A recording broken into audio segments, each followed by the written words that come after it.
You know that feeling where certain cartoons feel like a total fever dream? Well, if you grew up in the 2000s, you probably spent your mornings watching a blue hedgehog running at light speed and taking down giant robots. I'm talking, of course, about Sonic X. For many of us, this was the ultimate gateway into the world of Sega games. But looking back today, you realize this anime is a glorious mess. It blends serious game arcs like Sonic Adventure and Sonic Battle with original storylines that swing between absolute peak and total nonsense, like Sonic running away from a swimming pool or Knuckles getting tricked for the 1000th time. But what really keeps us hooked isn't just the nostalgia or the high-octane speed. It's the sheer audacity of trying to turn a platformer mascot into a full-blown shonen hero, complete with space operas, sacrifices, and an interspecies romance that, honestly, nobody asked for. So today, we're diving deep into this roller coaster, Sonic X, the show that tried to introduce Sonic to a new generation and ended up creating a legend of its own.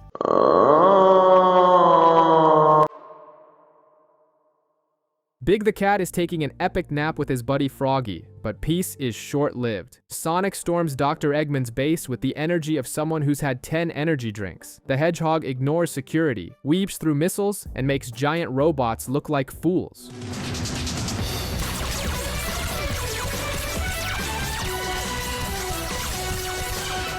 Tails and Amy arrive in the Tornado 2 to provide air support, but they're shot down faster than a TIE fighter in a Star Wars movie. Before crashing, Tails tosses a ring to Sonic, giving him a power boost. He reaches the control room where Eggman is trying to power up a machine using the Chaos Emeralds. After a classic exchange of banter, Sonic wrecks the machine, triggering Chaos Control. What have you done?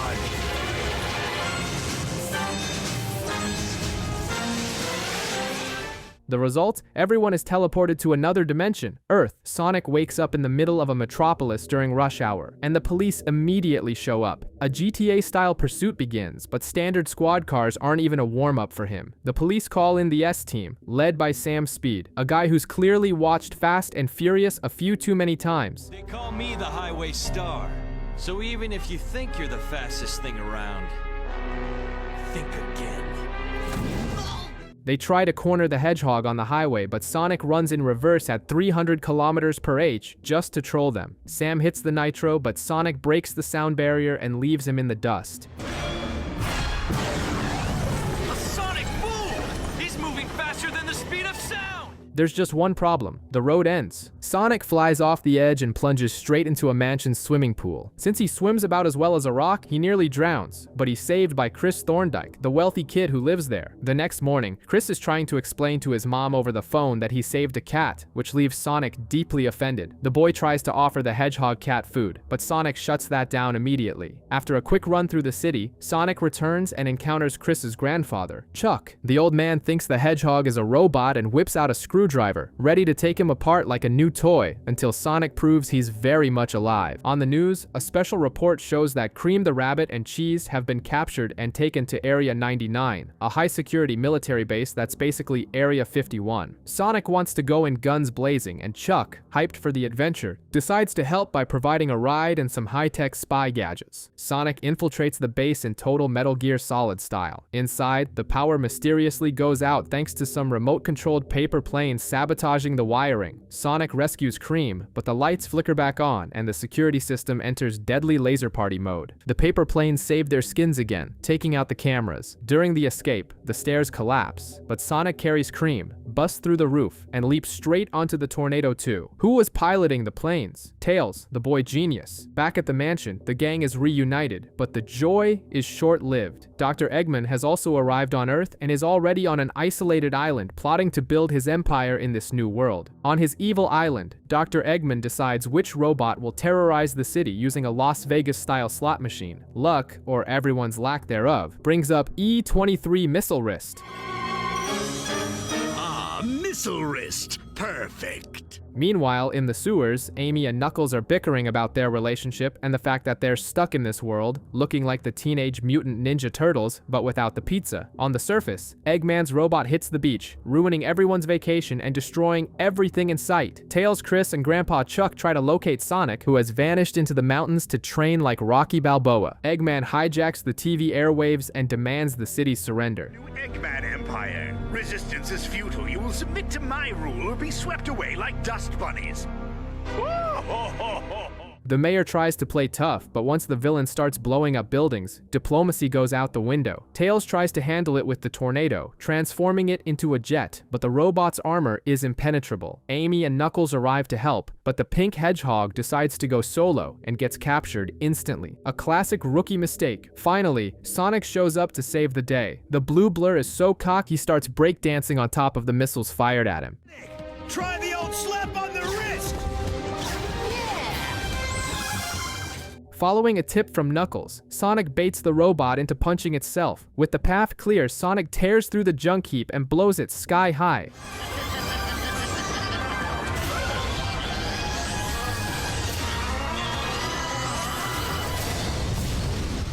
But there's no time to celebrate. The army shows up to arrest the heroes. They flee, but Knuckles, playing the lone wolf, decides to strike out on his own. See you around.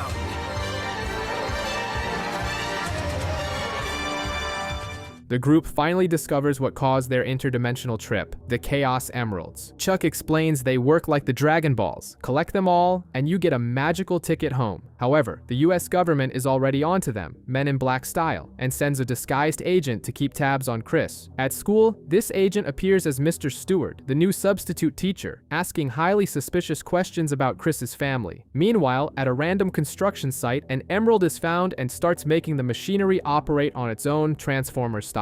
Naturally, Eggman sees this on the news, rolls for another robot, and heads out. Sonic arrives first, but the new robot uses him as a ping-pong ball. Chris sees Tails' plane passing his classroom window, cuts class, and rushes to the action, followed by a spy teacher. In the chaos of the construction site, Chris grabs the emerald before the villain, but Eggman snatches the stone and tries to flee. Chris doesn't give up, hanging on to Eggman's ship like Tom Cruise in Mission Impossible, even managing to rip off a chunk of the scientist's mustache. Sonic recovers with the help of a ring, destroys the robot, and saves the boy from a free fall at the last second. The mysterious teacher sees it all but keeps quiet. At least the first emerald is secured. Knuckles is brooding in a dark alley, homesick, until Dr. Eggman shows up with some Emperor Palpatine-level manipulation. The mustache twirler convinces the echidna that Sonic is the villain, claiming the hedgehog is hoarding the emeralds just to live the high life on Earth. Since Knuckles isn't exactly the world's greatest detective, he falls for it and decides it's time to give Sonic a beatdown. Back at the mansion, it's giving Toy Story vibes. The maid, Ella, almost catches Tails, who has to pretend to be a plushie to keep his cover. After several close calls, the gang finds out Knuckles has challenged Sonic to a 1v1 at Silver Valley. Sonic, who was napping, wakes up covered in soot after an explosive message and accepts the challenge.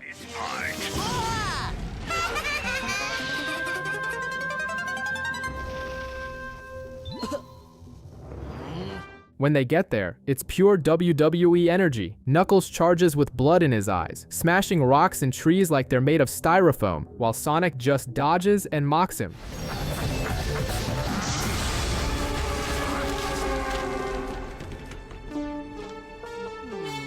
The problem is Eggman, the traitorous snake, uses the distraction to capture Chris, Amy, and Tails in a giant robot. Mid-fight, Sonic realizes Knuckles is being played for a fool. Eggman, in a moment of pure arrogance, lets it slip that he was using the echidna all along. The penny finally drops for Knuckles. Furious at being tricked, he uses his absurd strength to dismantle the villain's robot in seconds, saving everyone.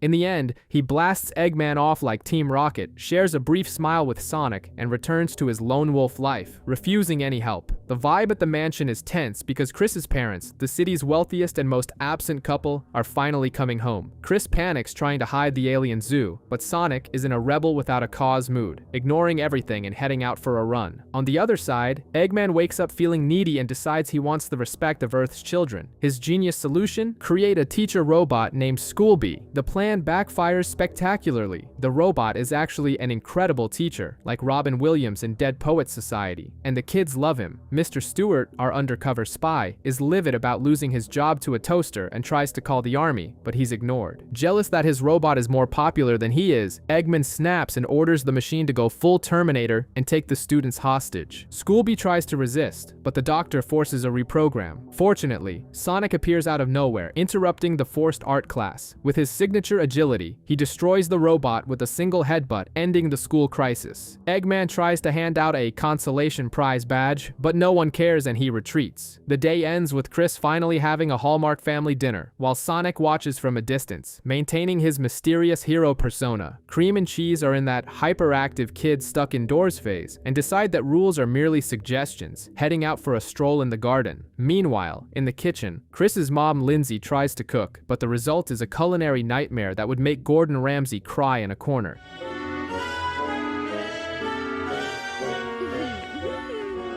It's marvelous to be back in the kitchen again. To make up for the kitchen disaster, she decides to throw a party and invites everyone, including Uncle Sam Speed and Mr. Stewart, who is more interested in getting her autograph than grading papers. Chaos takes over the mansion. Chris and Grandpa Chuck try to hide the aliens like they're in E.T., but the little rabbit insists on helping with the decorations. The party starts. Chris's mom gets a call from Hollywood and bails for the film set, leaving a soap opera drama vibe in the air. The teacher arrives with flowers. Grandpa Chuck falls out a window trying to distract the housekeeper, and it's a total mess. The jig is finally up when Cream gets tired of pretending to be a toy. She goes off on Chris, upset because he doesn't appreciate having his mother nearby while she's light years away from hers. You're lucky. You get to talk to your mom all the time on the phone.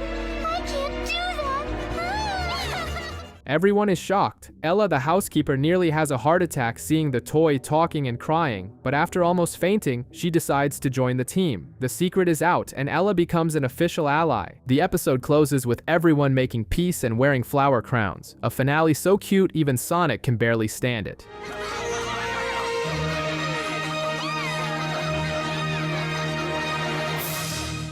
Dr. Eggman decides being a villain on Earth isn't enough, and sends a giant vacuum robot into space. The machine starts swallowing satellites like Pac-Man, cutting off the TV signal at the Thorndike mansion. Without cartoons, the kids go into a total meltdown, proving the true apocalypse for Gen Z is being bored. Sonic and Tails try to handle it with the old plane, but the jalopy can't take the pressure and they almost become fish food. Back at the base, it's a Pip My Ride moment. Realizing they need more horsepower, Tails and Chuck use a Chaos Emerald to tune the transport, transforming the crop duster into the new X-Tornado, a machine worthy of Top Gun. Chris, tired of being on the sidelines, convinces the Hedgehog to let him come along for the mission. In the stratosphere, the battle turns into a Michael Bay movie. Eggman throws everything he's got, and Sonic, in a bold move, jumps onto the enemy robot's hull. The problem? It's cold up there. Really cold. The Hedgehog becomes an instant blue popsicle. Desperate, Tails and Chris improvise, using a power ring connected to the plane to thaw out the hero. Sonic breaks the ice, literally wrecks the robot from the inside, and they head home as legends. At the end, Amy offers ice cream to celebrate, but Sonic hard passes. The guy is officially traumatized by frozen things. The gang decides to take a few days off at the Emerald Coast, a fancy resort that looks like it's straight out of the White Lotus. Everyone is hyped for the beach except Sonic. The Hedgehog has the same aversion to water as the aliens from Signs, so he refuses to go and stays home. On the beach, while Chris tries to stay professional at a boring high society event, Amy dives into a romantic mental fanfic, daydreaming about Sonic in a soap opera setting.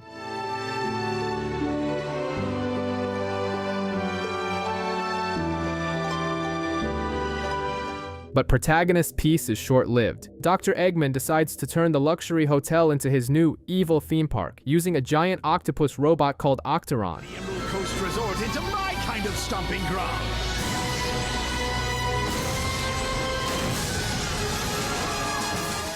The villain captures Chris and the mansion staff, forcing Sonic to get off the couch and rush to the rescue. Once there, the hero faces his worst nightmare. The fight goes underwater. The octopus drags Sonic to the bottom, and he sinks faster than a ship's anchor. Seeing her Prince Charming in danger, Amy goes full Baywatch mixed with Thor, jumps from the plane and hammers the robot into scrap metal.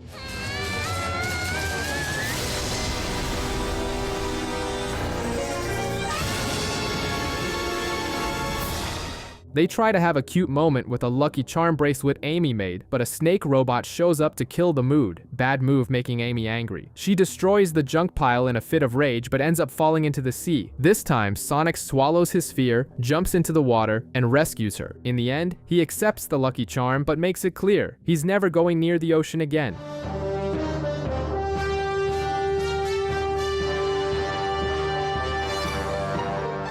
Tails is testing the X-Tornado's power with a Chaos Emerald installed, soaring through the sky like he's in Top Gun. The radar pings, and he lands at a baseball stadium slated for demolition, where he finds a janitor who coincidentally found another emerald. When the two stones get close, they shoot a beam of light into the sky like a bat signal, catching the whole city's attention, including Dr. Eggman's. Instead of firing missiles, the doctor proposes settling the score on the field. It's basically the premise of Space Jam, but with robots and hedgehogs instead of Looney Tunes. The challenge is accepted, and even Knuckles shows up to fill out the roster, even though he thinks the whole thing is a massive waste of time. The game starts, and Eggman's team obviously plays dirty. The robots stretch their arms and legs, flouting every rule in the NOB handbook. On the Hiro side, the tactic is pure chaos. Amy uses her giant hammer as a bat, which should definitely be illegal, and Knuckles becomes the undisputed MVP, hitting home runs that probably landed in another state. Even Cream gets in the game, walking the bases because the robots find her too cute to tag out. In the end, when Sonic's team takes the lead thanks to a clutch hit from Chris, Eggman decides he hates losing. He tries to cheat by throwing an explosive robot head at Sonic's head. Knuckles intercepts the attack at the last second, saving the hedgehog. In the ensuing scramble, the villain manages to swipe one of the emeralds and flees, leaving the score tied, 1 stone for each side. We are introduced to Rouge, a bat who is basically the Catwoman of this universe, but with wings. She infiltrates a high-security vault Mission Impossible style to steal a massive diamond. The alarm goes off.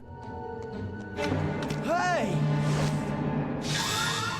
The place goes into lockdown, but she escapes laughing in the guards' faces. There's just one problem. The jewel wasn't a Chaos Emerald. You may not be a Chaos Emerald, but you'll do for now.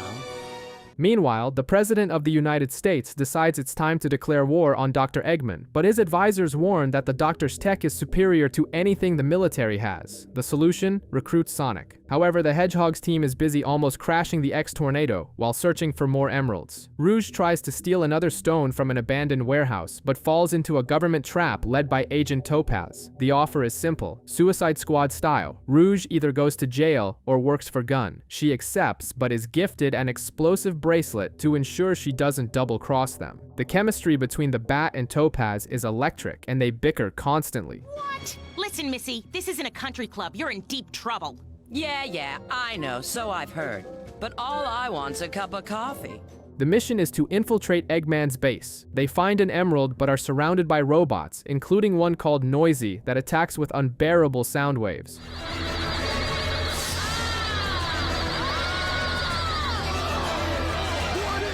Rouge, proving she has a criminal mastermind's IQ, rips the bomb off her own wrist, tosses it at the robot, and tells Topaz to detonate. The plan works. The robot explodes, taking half the room with it. Eggman arrives just in time to get blown back by the blast while the two ladies make their escape. Sonic is chilling on the roof reading a book while the government prepares a massive strike against Eggman. They try to officially recruit the Hedgehog by sending a boring suit to the Thorndike mansion. Ella, who has zero patience for bureaucracy, sends him packing with a bucket of cold water to the head, literally. Chris gets new glasses from Mr. Stewart, unaware they are pure James Bond spy tech, allowing the teacher to monitor his every move. The kid ends up in a dense cornfield, looking like a scene from Signs, because the radar pointed to an emerald there. Tails reveals the X-Tornado is also a transformer, shifting it into X-Cyclone mode, a bipedal robot for ground travel. The government attack begins as a distraction so Rouge can sneak in through the back again, but Eggman is focused on the cornfield. He shows up with a chicken-shaped robot with a giant fan on its chest. It looks ridiculous, but the wind is Twister level, blowing Amy and Chris away and disabling Tails' mecha. Amidst the military chaos, Knuckles pulls the most absurdly cool move yet. He hitches a ride on a fighter jet's missile mid-flight to breach the villain's base. Meanwhile, in the cornfield, things are looking grim for Teen Tails. Mr. Stewart sees everything through the cameras and alerts the mansion. Sonic gets the message and peels out to save his friends before they get turned into popcorn by the chicken bot. Picking up from the last cliffhanger, Knuckles is still riding a missile like the ending of Dr. Strangelove, crashing into Eggman's base in the most badass way possible. Meanwhile, Rouge and Topaz are playing Metal Gear Solid, trying to sabotage the generator, but they run into a giant robot midway. At the mansion, the situation is dire. Eggman's fan robot is tossing Tails' plane around like a toy, but of course, Sonic arrives at the final second to save the day. The hero slams into the robot, which spins out of control and launches Eggman himself into the distance. Classic.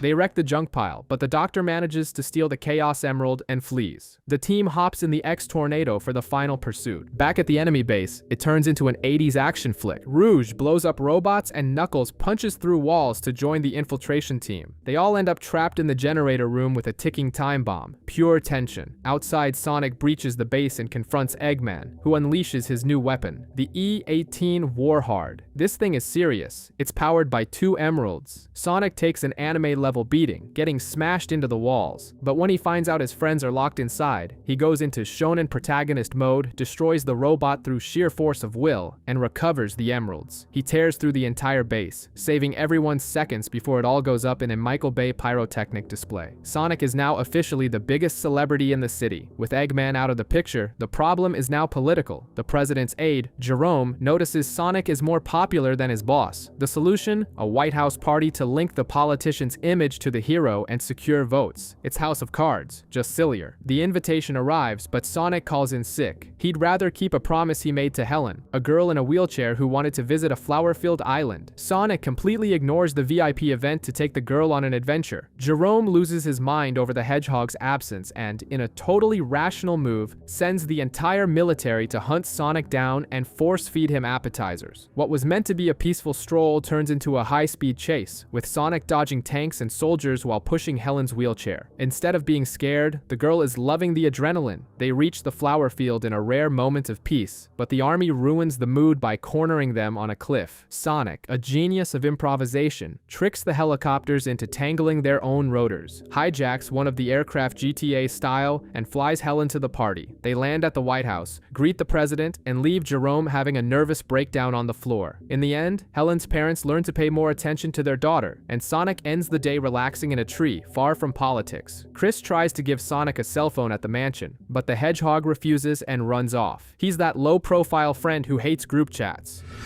Leave a message for me.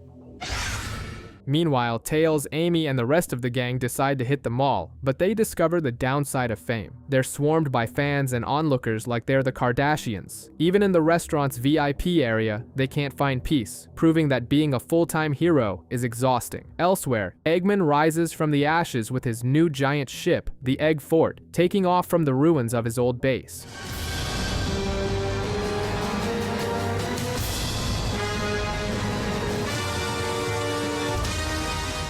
The villain launches a full-scale attack on Station Square. Sonic arrives for the fight, taking out the ground robots, but the main ship is too high. In an insane action sequence, Sonic hitches a ride on flying drones and performs aerial parkour, nearly falling several times while trying to reach the floating fortress.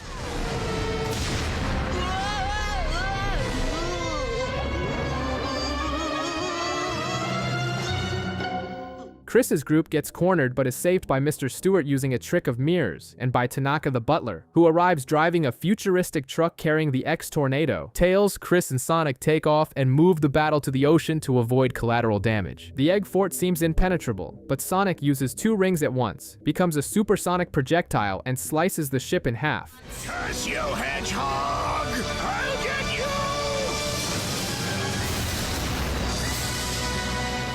The villain sinks into the sea, but the team knows he'll be back, just like an 80s horror movie slasher. He'll never surrender. You're right. Eggman's got plenty of tricks up his sleeve. This battle is only beginning. The president wants Eggman's head, but the scientist is hiding at the bottom of the sea, living out a budget version of the hunt for Red October while repairing his ship. On the surface, bureaucracy arrives. Chuck delivers official passports for everyone. With their paperwork in order, they set off on a vacation cruise. But Tails' radar pings. There's an emerald at the bottom of the ocean. The problem? Every gamer knows Sonic and water levels are the worst possible combination. Chris tries to help with plans worthy of Wile E. Coyote. First a garden hose, which a crab cuts. Then a diving bell that gets Sonic stuck in the rocks. After nearly drowning the hero twice, they decide to use professional diving gear, all paid for by the taxpayers, of course. While Eggman takes an explosion to the face thanks to an incompetent mail delivery robot, the gang finds a shipwreck and and legendary treasure. The same crab from before tries to steal the Chaos Emerald, but Amy secures it. Eggman shows up to ruin the hunt and releases the robot Clerkin. The underwater fight is a disaster for Sonic, but Sam Speed appears on a jet ski Baywatch style to provide an assist. Sonic finishes the robot, the Egg Fort escapes once more, and the gang goes back to enjoying the sun with another emerald in the bag. Knuckles decides to go full Indiana Jones in a solo flashback adventure. He once saved an explorer named Hawk in ancient ruins, and is now visiting the guy in Oriental City in search of a Chaos Emerald. Naturally, the reception involves a classic action movie bar fight, until a man named Li Yan promises to help, only to throw the Echidna into a cell with Hawk. The escape plan is brilliant, screaming into the intercom until the villain on the other side faints. It sure was! After a rickshaw chase and Rouge playing the spy, they reach an abandoned subway where Hawk unearths the emerald. But Eggman sends Lady Ninja, an assassin robot, to crash the party. The ceiling collapses, the stone is lost, and Knuckles equips his shovel claws, basically becoming the Wolverine of excavation to recover the treasure. Hawk ends up kidnapped, and the trade-off happens on top of a building under construction. Rouge shows up throwing cards like Gambit from the X-Men to disarm the ninja robot, while Knuckles saves the hostage. The fight gets intense. Lady Ninja uses chains and invisibility, but Hawk splashes water on her, causing a short circuit, the most basic weakness in robotics history.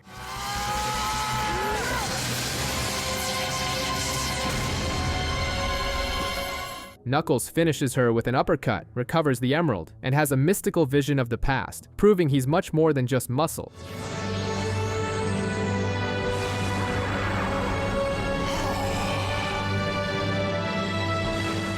The scene shifts to Africa, giving off heavy The Lion King vibes, where Sonic and company are on an aerial safari until they're shot down by Eggman in a Top Gun-worthy dogfight. The X-Tornado crashes in the jungle, and Tails tries to turn the plane into a mecha, but the project fails, and the vehicle just flops over. While they fix the scrap heap, there's a sentimental moment where Tails explains how he met Sonic and became the group's mechanic to escape bullying. While Eggman argues with crocodiles in a swamp, Sonic decides to race cheetahs just to show off. Tails and Chris discover an illegal dam project that will destroy the local habitat. They go full Captain Planet mode, organizing the animals and even calling the media for a protest. The builders, Sergei and Boris, decide to burn down the forest to speed things up, but the robot E65, a mechanical gorilla, appears. The fight is tough because the gorilla has active camouflage like the Predator. Sonic takes a beating from an invisible enemy until he decides to close his eyes and use his hearing like Daredevil. Eggman arrives firing missiles everywhere and, in his incompetence, destroys the illegal construction equipment. Sonic trashes the gorilla, the police arrest the human villains, and ironically, Dr. Eggman ends up saving the nature preserve by mistake. The setting moves to a creepy castle in the middle of a lake, where Chris's mom is filming a horror movie. Sonic and the gang are crashing the set, ruining takes and nearly getting edited into the final cut. But the Scooby-Doo vibes get real when weird stuff starts happening. Objects move on their own, and ghostly laughter echoes through the halls. Sonic, curious as ever, finds a mysterious talisman with sun and moon symbols, which awakens the fury of the supernatural tenants. The situation falls apart when King Boom Boo and his ghosts attack. They kidnap Tails and suck Sonic into a magic wall. It's up to Amy and Chris to go on a dungeon crawl worthy of Luigi's mansion to save their friends. Underground, the Ghost King plays dirty. He mimics Sonic's voice and confesses his love to Amy. He's loved you, Amy.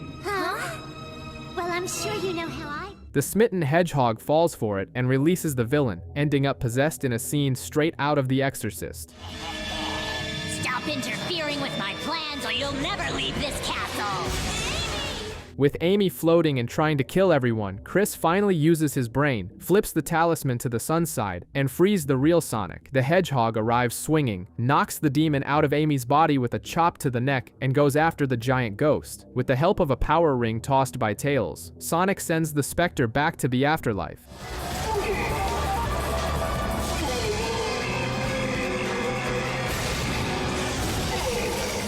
In the end, the police revealed the castle was built on an ancient graveyard, confirming the biggest horror movie cliché of all time. Chris's dad decides to take the gang on a relaxing Glacier cruise. Everyone is enjoying the vacation vibes except Sonic, who gets seasick and is desperate to get off the boat. He pretends to be sick and emotionally manipulates Tails and Amy to get a rescue helicopter. The plan backfires spectacularly. The helicopter leaves, and Sonic is stuck on deck, forced to socialize with a group of elderly nursing home residents who crash the trip, while Sonic tries to keep his balance and avoid Amy, whom he tricked into thinking he liked her just to cause chaos. Dr. Eggman shows up with his new ship, the Egg Fort 2, after spending half the episode arguing over robot names with his henchmen. The battle on the ice is tricky because Sonic slips and slides more than a beginner at Disney on ice. The twist comes when Ella, the Thorndike housekeeper, shows up piloting the X-Tornado with pure hatred in her heart. She flew in Top Gun style just to get revenge for a prank by Eggman's messenger robot. With the unexpected help of a furious anti-Ella, Sonic manages to destroy the villain's ship. The episode ends with the Hedgehog accepting his nautical fate, as there's nowhere left to run in the middle of the ocean. Peace at the Thorndike mansion is short-lived when Sam Speed decides to wake up the entire neighborhood by screeching his tires at the front door. He's not just there to make noise. He wants to challenge Sonic to an official race. The catch? His new car was government-funded with a noble goal, boosting the president's approval ratings. It's essentially a political campaign disguised as the Fast and the Furious. Being the sensible one, Sonic refuses immediately. He's nobody's political poster boy. But persistence is Sam's middle name. He tries to win everyone over, and the assistant Jerome even calls Eggman, asking for help to force the Hedgehog into the race. The Doctor's solution is ridiculous yet effective, sending a kissing robot to chase Sonic.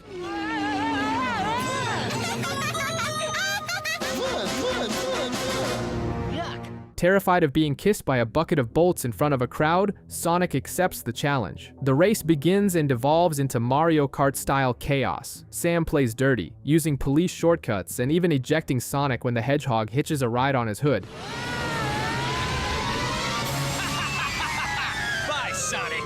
Strange. What's Sonic? To make matters worse, Eggman sends a sumo robot to intercept the race, but the machine is so clumsy it misses its target and self-destructs.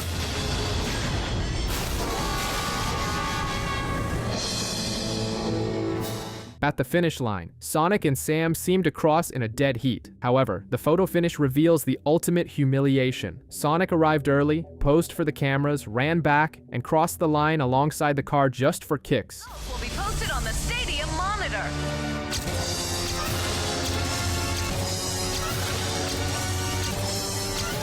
Sonic ignores Jerome's handshake, and the assistant is fired for conspiring with Eggman. Politics is a dirty game, but Sonic is faster. Mr. Tanaka decides to take the whole gang on a roots camping trip to a valley he frequented in his youth. Sonic, who has zero patience for pitching tents or roasting marshmallows, leaves them behind to go sightseeing in the nearby city. The Discovery Channel vibe is interrupted when Little Cheese is swept away by a river current, leaving Cream desperate. A search begins, leading the kids to discover a Narnia-style secret passage that opens into a hidden colony full of Chow. It's basically the Smurf village, but with cute flying creatures. Meanwhile, Dr. Eggman is suffering more than a contestant on Naked and Afraid. He's hiking with his robots, getting eaten alive by mosquitoes, and hating every second of nature. He assumes the kids are searching for a Chaos Emerald and attacks with his new giant robot. However, the terrain works against him. The robot slips in the mud and crashes into the colony's lake, polluting the water with oil. Sonic arrives just in time, returning from his stroll with a bag of souvenirs. He makes short work of Eggman's robot and faces an environmental crisis, the toxic water. Using his super speed underwater, he creates a massive vortex that acts as a giant filter, cleaning the mess in an instant. The day ends with everyone around the campfire proving that even a beach episode, or river in this case, needs a robot explosion at the end. Rouge and Topaz are pulling a clueless act at a fancy jewelry store, admiring the gems, when Nelson, Chris's father, walks in to buy an anniversary gift for his wife. The problem? The gift is none other than a Chaos Emerald. One of a kind.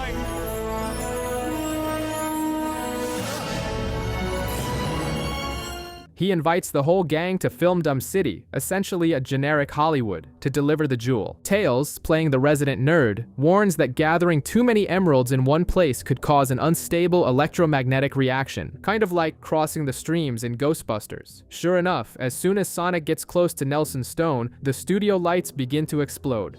Let's go!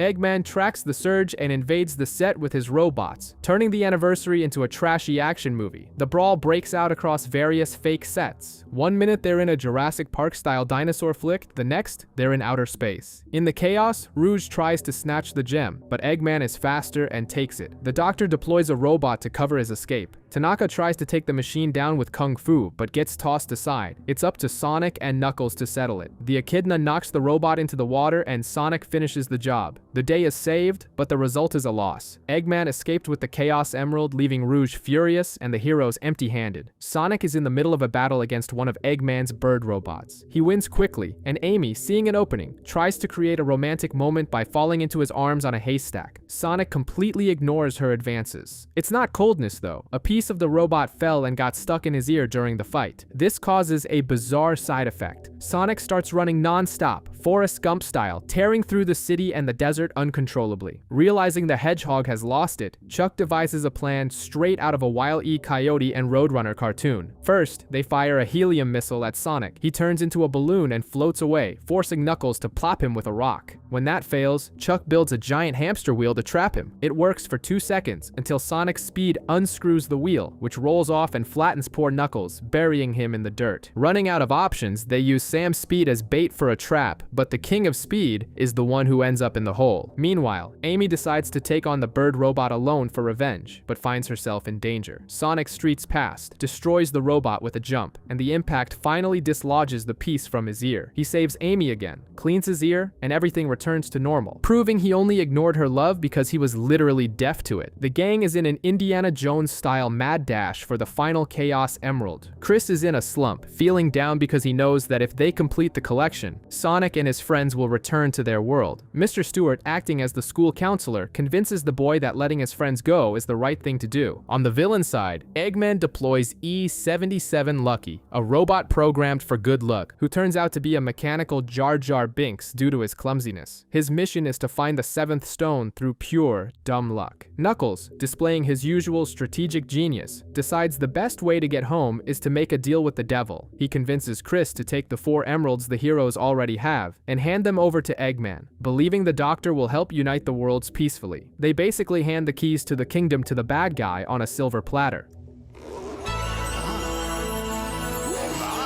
Aren't they lovely? And I have my Chaos Emerald right here. Meanwhile, Lucky falls into a junkyard and incredibly finds the last emerald in an old box.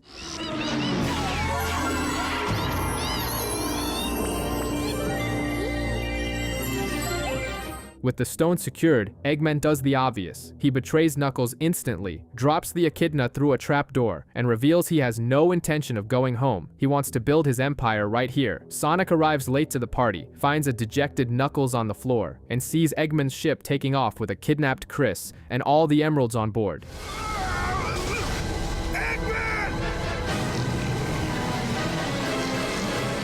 Now the hedgehog has to play catch-up, literally. Tensions are high with Chris held hostage on Eggman's flying fortress. Lucky, the luckbot, nearly drops the final emerald into the sea, but Sonic saves the day and secures the stone. However, Eggman isn't playing around and transforms his ship into the E-99 Eggsterminator, powered by the 6 emeralds he stole. The new robot is so overpowered it beats Sonic senseless. The beatdown is so violent even Eggman feels a bit of pity and tells it to stop, reminiscent of Bane breaking Batman. But the machine is completely out of control and hurls the unconscious hedgehog into the ocean. Chris manages to break free and tries to steal the emeralds back, but in the scuffle, they all fall into the water. Rouge appears to save the boy before the robot crushes everyone. It seems like the end, until the sea begins to glow. With all 7 emeralds gathered in the water with him, Sonic goes supersonic, golden, flying and invincible.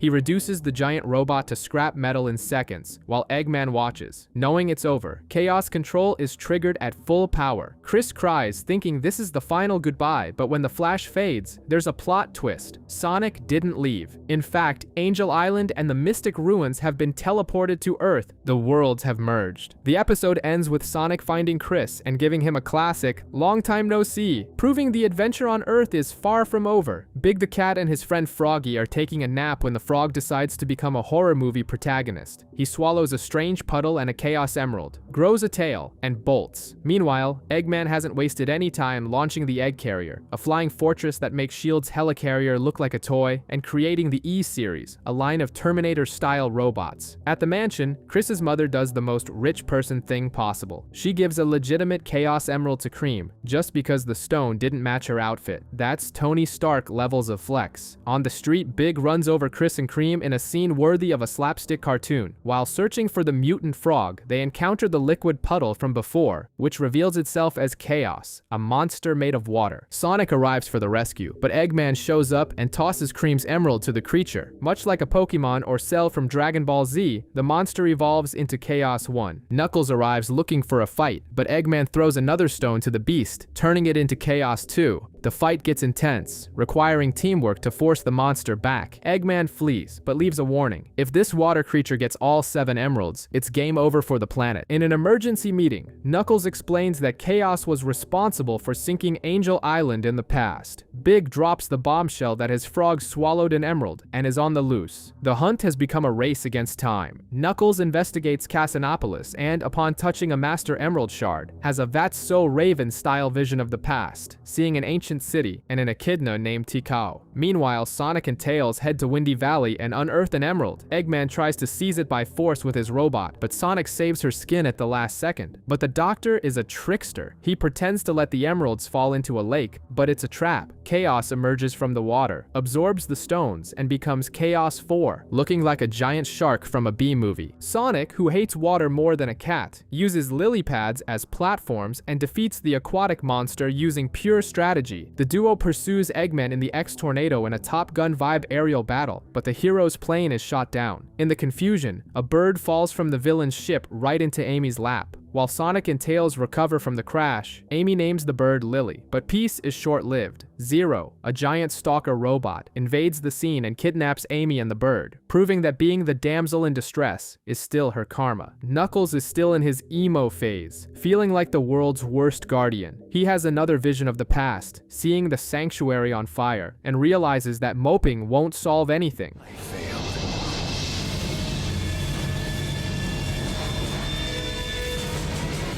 Meanwhile, Sonic and Tails take off in the X-Tornado to hunt down Eggman. Sonic tries to play the lone wolf to protect his friend, but Tails insists they work better as a duo, like Batman and Robin. At his submerged HQ, Eggman sends his new robots, Beta, Gamma, and the rest of the Greek alphabet to find the runaway frog. Gamma, the most efficient of the group, locates Big and Chris right after they finally catch Froggy. The robot snatches the frog with ease, leaving the fisherman cat stranded.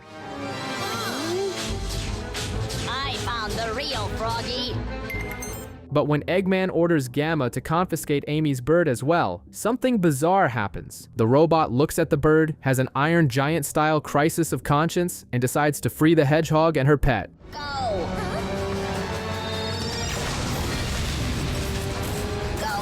Outside, the aerial battle begins. Tails transforms the plane into an armored combat mode that would make the Transformers jealous, shredding the villain's defenses. There's just one small technical detail. The mechanical genius forgot to add wheels to the battle mode. Result? A crash landing that turns the ship into luxury scrap metal on top of the enemy carrier.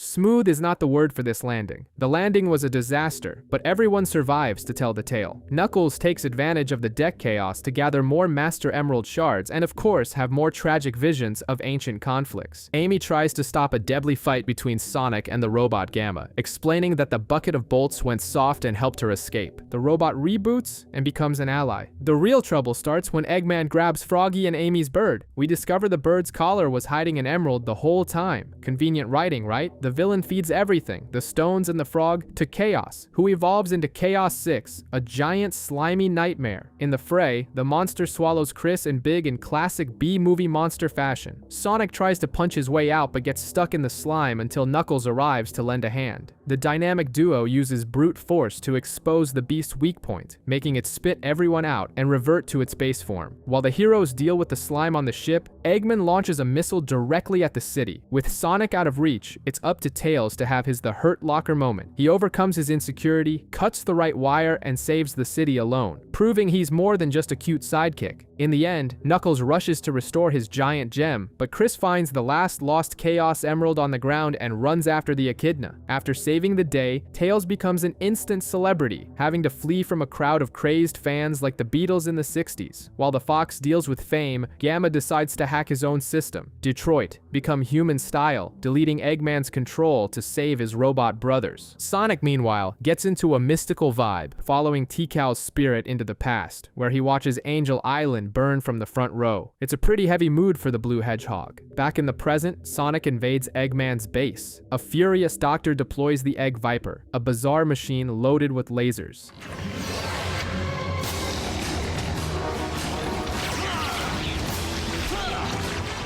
The villain tries every trick, even pulling a cowardly vanishing act into the ceiling. But Sonic trashes his toy and bails before the base explodes in a pyrotechnic show. In the parallel drama, Amy smashes the robot Zero with her hammer to protect her friends, proving she's not just a damsel in distress. But the mood sours when Gamma finds Beta. A tragic duel between Metal Brothers ensues, and both end up destroyed. Beta.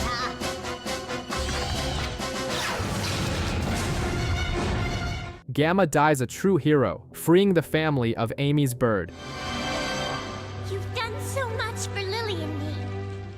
Oh, Mr. Robot, I'll never forget you. It's that bittersweet ending where the mission is accomplished, but we lose the season's best redemption arc. Sonic and Tails find Knuckles guarding a passed-out Eggman on the ground. The Doctor wakes up complaining he was betrayed by his own creation, which honestly surprises no one who has ever seen a sci-fi movie. Flashbacks reveal that Chaos only annihilated the Echidna tribe because they hurt the Chow. Basically, the monster is operating on John Wick logic. Mess with the pet, and vengeance is certain. Chris arrives with the last Chaos Emerald, but the plan goes sideways, and the monster absorbs every stone. He evolves into perfect chaos, a Godzilla made of water that turns the city into a version of the day after tomorrow, flooding everything. Even Eggman tries to help with a new ship, but he's swiped out of the sky in 2 seconds. Tikal appears wanting to seal the monster away again, but Sonic refuses this temporary fix. With the cheers of the crowd and the power of friendship, the classic fuel of any shonen anime, the emeralds react and transform the hedgehog into Super Sonic. Now it's Dragon Ball Z. The golden hedgehog flies at the giant monster, tanks the lasers, and ends the fight with a decisive blow. Chaos realizes the Chow live happily today, calms down, and departs in peace with Tikal, leaving the city safe but in desperate need of a renovation. The dust has barely settled in Station Square, and the government has already decided they can't just trust a speedy hedgehog. The military organization Gun begins mass-producing its own hunter robots. Dr. Eggman, spying on everything, is indignant, not because of the threat, but because they blatantly plagiarized his design.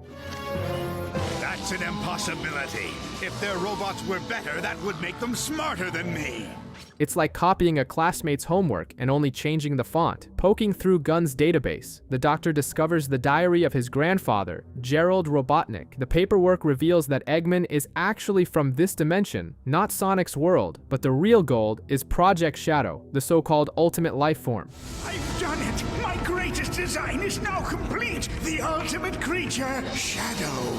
My enemies think they have defeated me. The government detects the hack and sends Agent Topaz and Rouge, who will do anything for jewels, to watch the villain, using emeralds as bait. Eggman doesn't even care about the trap and invades the military base on Prison Island.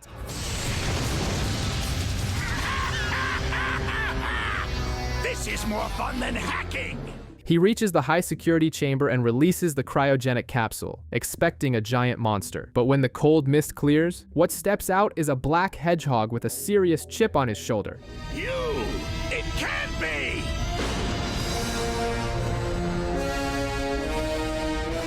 Eggman has just defrosted this universe's Winter Soldier, and he looks ready to cause some damage. Things have gone south for Sonic. He's held captive on a military helicopter, accused of attacking Prison Island. But since sitting still isn't his thing, he rips off a piece of the fuselage and jumps. He races through the streets of Station Square, wreaking havoc on traffic as he evades Gun's robots. Meanwhile, the TV shows footage of a dark hedgehog stealing a Chaos Emerald from a museum. The public, who clearly need glasses, think it's Sonic in a goth phase. Chris and his friends try to defend the hero, but the evidence is strong. Sonic finally confronts the imposter on a rooftop. It's Shadow. They have the classic speed challenge, but when it comes to blows, Shadow proves he's no cheap copy. He uses a technique called chaos control with the emerald, teleporting and humiliating Sonic in battle. Shadow escapes before the police arrive, and Sonic, in a risky move, decides to surrender. The plan is to be taken to Prison Island and find the truth at the source, while Eggman forms an alliance with Shadow and the infiltrator Rouge. Sonic ends the day in a damp cell, staring at mysterious writing on the wall and thinking about the beating he took.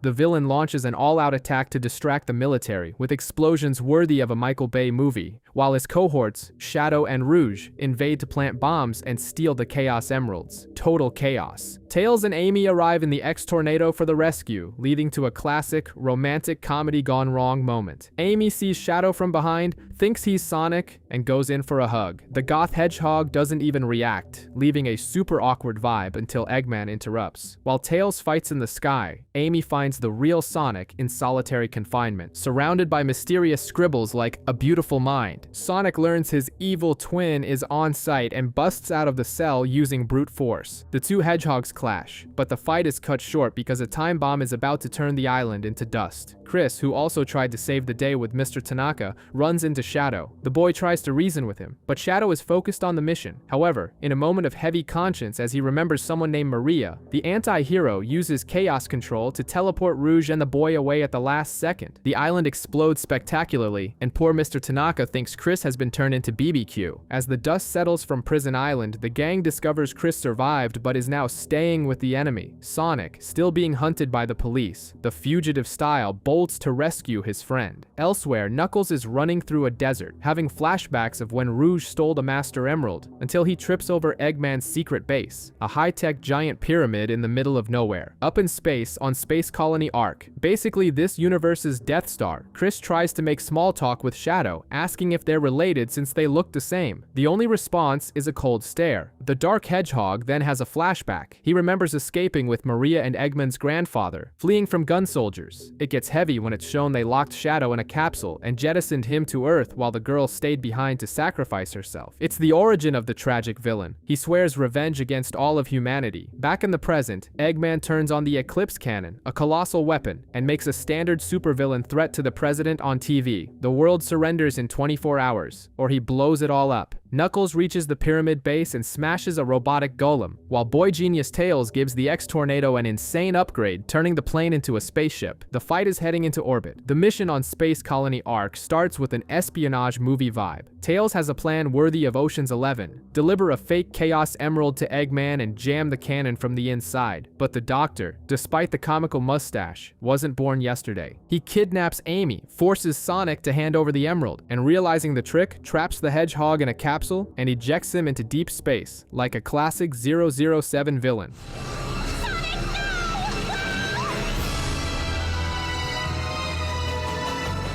It looks like the end for our protagonist, capsule explosion and all.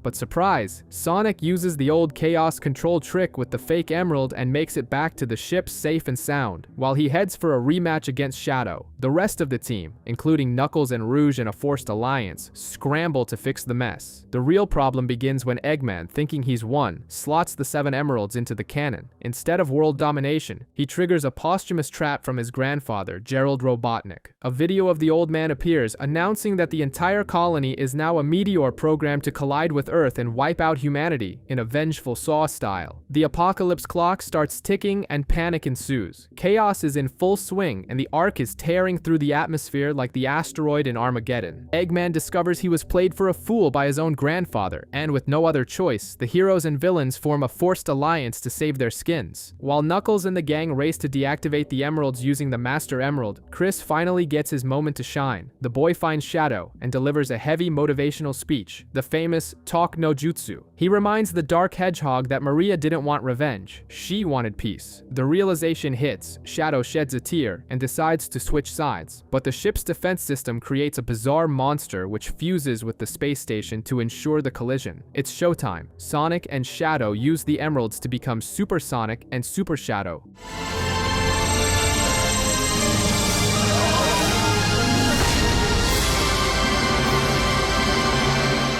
golden and flying through space. The final battle is epic. They defeat the space lizard, but the colony is still falling. Shadow, in a Tony Stark Endgame vibe, removes his inhibitor rings to release full power in a massive chaos control. He manages to warp the Ark back into position, but exhausts all his life energy in the process, falling toward Earth. Sonic returns to the ship alone, handing Chris only a ring and whispering a somber "Sayonara, Shadow." The world is saved, but the price was high. The climate on Earth is getting weird, with creatures from Sonic's world, Flickies, appearing out of nowhere like a glitch in the Matrix. The President and Chuck realize the dimensions are merging, but the real show stealers are the new guys in town, Team Chaotix. Imagine a dysfunctional version of the Guardians of the Galaxy made up of Vector, a detective crocodile, Espio, a ninja chameleon, and Charmy, a hyperactive bee.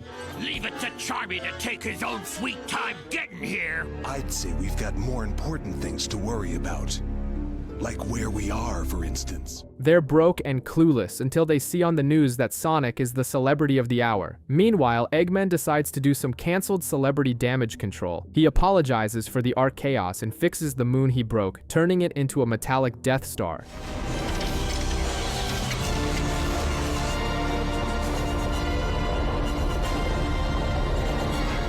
Team Chaotix takes a mystery case and heads to the Thorndike mansion, thinking they need to rescue a damsel in distress. The stealth op is a total mess. Espio uses his Predator camo to enter the house, but has the bad luck of standing right where Amy is venting her anger. Result, he takes an invisible hammer to the face and flies out the window. Uh-oh, it feels like I just hit something.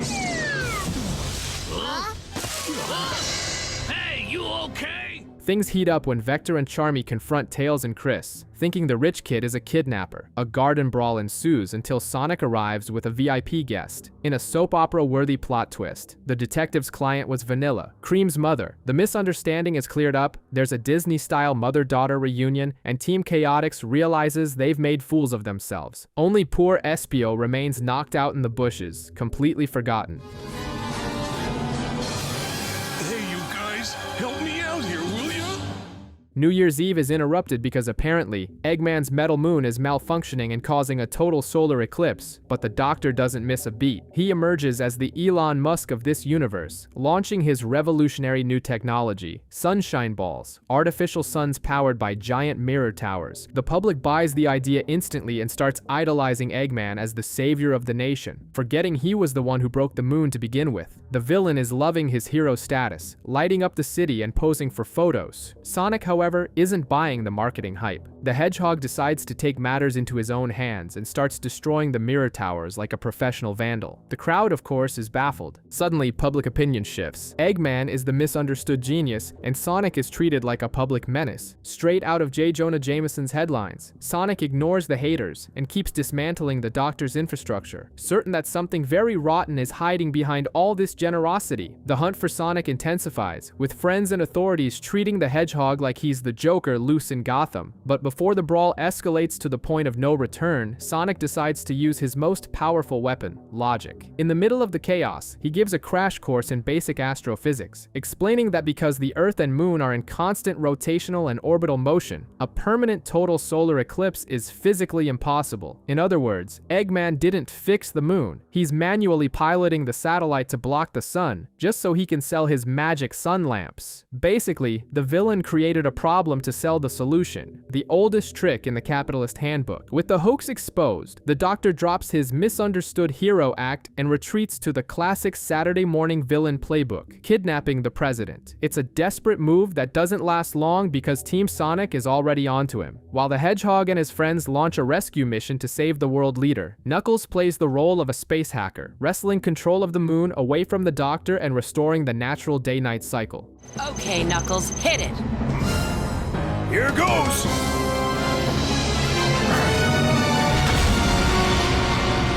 Without his artificial moon or hostages, Eggman is cornered. He tries to trick Sonic one last time with his usual gimmicks, but this time the Hedgehog is one step ahead. The episode ends in unprecedented fashion, with the police actually doing their jobs. Eggman, along with his lackeys Deco and Boko, is handcuffed and hauled off to prison, trading his high-tech lab for an orange jumpsuit and some quality time behind bars. With the villain behind bars, peace should reign, but a new danger emerges, the fury of a woman scorned. Amy had a date scheduled with Sonic, but the Hedgehog gave her the classic no-show. Outraged and looking to make him jealous, she decides to go out with Sam Speed, who was also left hanging by Sonic for a race. The two form an unlikely duo of rejects, speeding through the city. Meanwhile, the annoying little messenger robot Bokun initiates a prison break-style operation. To get Eggman out of the joint, he activates a mysterious ancient robot called Emerald, following the Doctor's contingency instructions. Sonic is forced to intervene and battles Bokun, while Amy and Sam have to deal with one of Eggman's robots that crashes their outing. During the insane high-speed chase in Sam's car, Amy feels the wind in her face and has an epiphany, finally understanding why Sonic is addicted to running. The feeling of freedom is priceless. After dispatching Bokun, Sonic finally shows up at the beach to meet the others. The tension dissolves into a friendly race between him and Sam Speed's car, looking like a deleted scene from The Fast and the Furious. But it's not all sunshine and rainbows. In the garden of the Thorndike mansion, Sweet Cream and her chow, Cheese, stumble upon something buried, the deactivated Emerald, waiting to cause trouble in the coming episodes. Corporate chaos reigns at Thorndike Industries. Sonic's success has everyone quitting their jobs to try and be heroes, and the company's appliances are starting to malfunction. Nelson, Chris's father, is at Wolf of Wall Street stress levels watching the stocks plummet. Meanwhile, in prison, Dr. Eggman hasn't been doing occupational therapy for nothing. He's sabotaged every device he repaired, installing chips to turn toasters and refrigerators into killing machines. When the Doctor hits the button, a rise of the machines begins, Terminator style, but with blenders. At the Thorndike mansion, a quiet visit turns into a battlefield. This is where Emerald shows his true colors. He watches Sonic fight and simply copy the Hedgehog's spin attack. The kid's a fast learner. The gang realizes that water is the robot's weakness, just like the aliens in the movie signs. But, of course, the evil appliances destroy the water supply system. While Sonic and Knuckles are busy punching washing machines downtown, Team B, led by Tails, Amy, and Chris's parents, rushes to fix the dam. Bokun takes advantage of the distraction to spring Eggman from prison, and the villain escapes laughing in everyone's face. In the end, the Thorndike family and friends manage to release the water, giving the machine revolution a cold shower and frying the enemy circuits. With Eggman back on the loose, the hunt begins anew. Mr. Stewart, the teacher we all know is actually a secret agent, starts investigating the Doctor's whereabouts. The problem is that Chris, Cream, Emerald, and their school friends decide to play detective and tail the professor. Their destination? The city sewers. Looks like Eggman is splitting the rent with the Teenage Mutant Ninja Turtles. The kids find the hideout, but since they aren't the Goonies, they get captured in record time. Chuck alerts Sonic, who races to the rescue. Underground, Stewart manages to free himself and the kids, but Eggman doesn't make it easy, unleashing a giant mechanical spider on them. That's when the cavalry arrives. Sonic, Rouge, and Topaz join the fray. Emerald steals the spotlight once again. The robot observes Rouge's moves and adds her signature kick to his repertoire. He's essentially building an overpowered video game character with everyone's best skills. With the backup's help, they blow up the spider and escape the sewer stench, though Eggman manages to slip away, as usual. The president decides to use the oldest trick in the shonen anime book to lure the villain out, a martial arts tournament. The prize is the Red Chaos Emerald, the perfect bait to get Eggman out of hiding. Authentic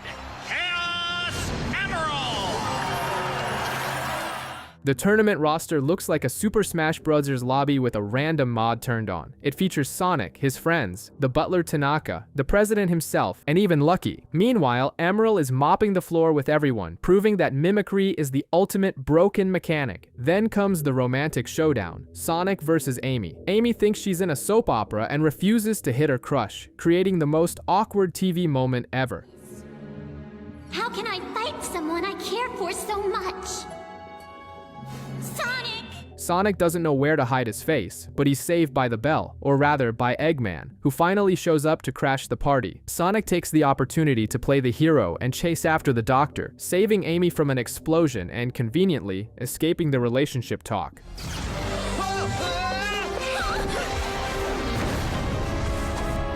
Oh, Sonic, you really do care about me.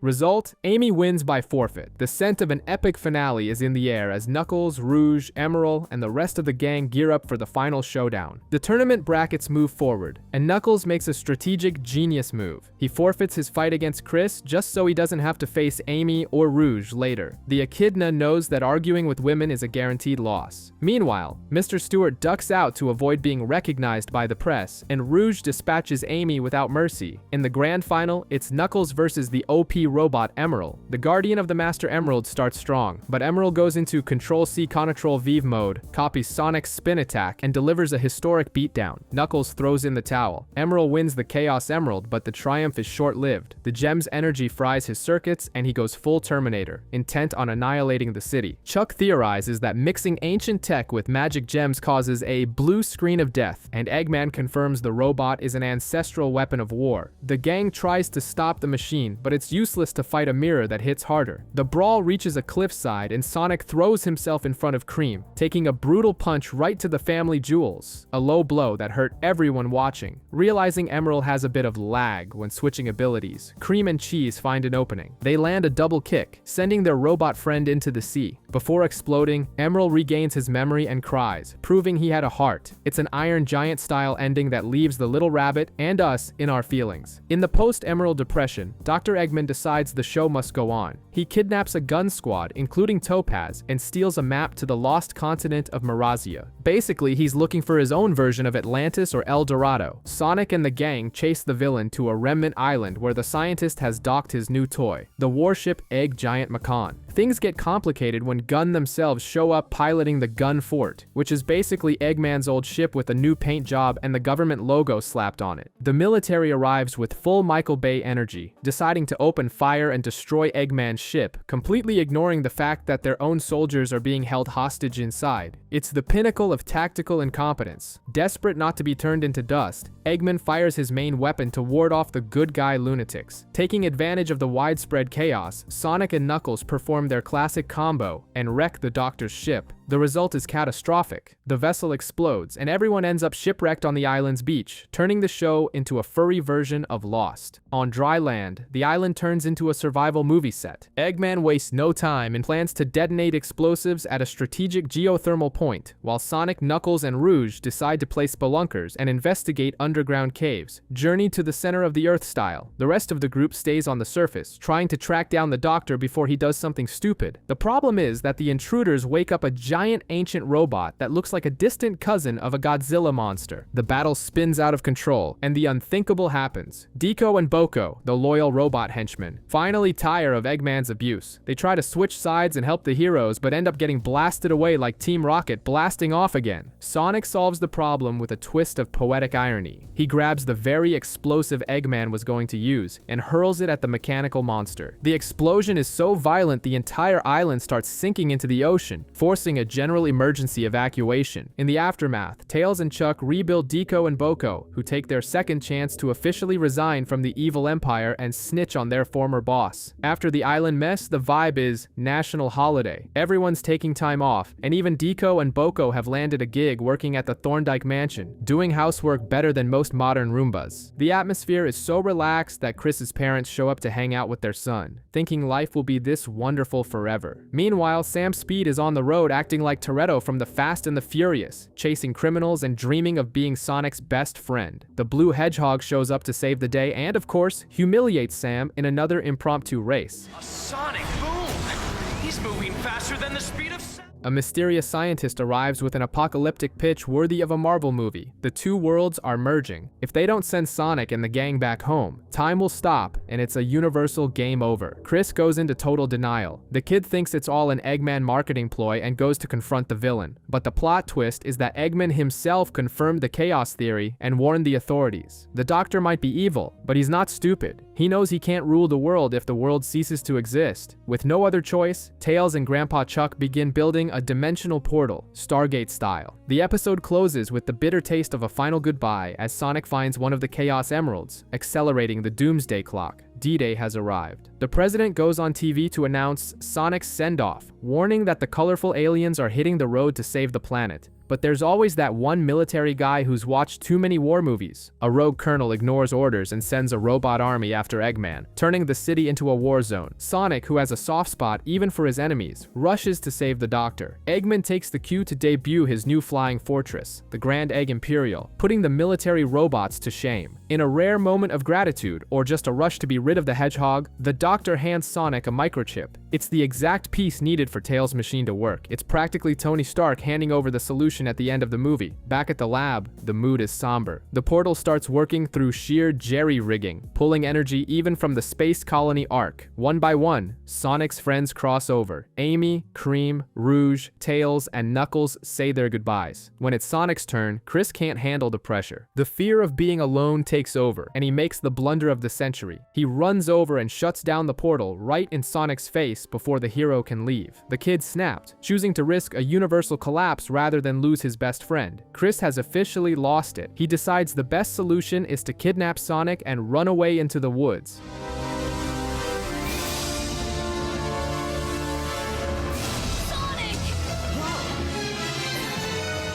He's essentially turned the season finale into Midnight Run or Thelma and Louise, hopefully without the cliff at the end. While the world faces temporal collapse, the boy drags the hedgehog on an improvised road trip. The dynamic duo crosses the city, borrows a bike, and stops at one of those classic American roadside diners. While they eat, they see on TV that Chris's parents are desperate. Chris, darling, your father and I are worried about you. Using helicopters and the entire Thorndike fortune to hunt down their son. To throw them off the trail, they hitch a ride in the back of a truck, fleeing across the desert like they're in a rock music video. The mood gets heavy when they stop at a lakeside cabin Chris's family used to visit before they became workaholics. There, Chris gets the therapy he's needed for 50 episodes. He admits he kidnapped Sonic because he's terrified of being alone again. I wasn't ready to say goodbye yet.